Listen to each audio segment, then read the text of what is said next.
மக்கள் அனைவருக்கும் வணக்கம். சமீபத்தில் ஒரு 2-3 நாளைக்கு முன்னக்கூட்டி ஒரு நாதாரி தமிழ்நாட்டில் கத்திட்டு போயிருக்கு. யாருன்னா இலங்கையில் உள்ள சேர்ந்த பாராளுமன்ற உறுப்பினர், இலங்கை எம்பி. அவர் தன்னை ஈழத்தமிழன்னு சொல்லிக்கிட்டுதாரு. என்ன, அவர் பேர் ஏதோ ரகுநாத அர்ச்சுனான இனத்தை போய் அச்சப் பண்ணான்னு தெரில.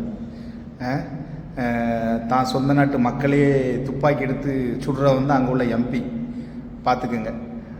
அவருக்கு இந்த ஆமக்கரின்னு சொல்லிட்டு அண்ணன் சீமானை தமிழ்நாட்டுக்குள்ளே வசப்பாடிட்டு போயிருக்கு.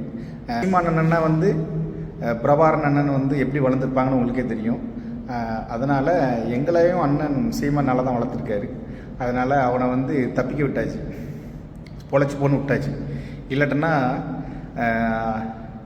அவனை இங்கே என்ன நிலைமை ஆக்கியிருப்பாங்கன்ட்டு தெரியும் உங்களுக்கு. அவன் இப்போ இலங்கை பாராளுமன்றத்தில் என்ன பேசியிருக்கானா, அண்ணனை துப்பாக்கிட்டு சுட்டு விடுவானான் இலங்கை வந்தானா. முதல்ல தம்பிமாரை கை வைக்கட்டும், அதுக்கிற பார்ப்போம்.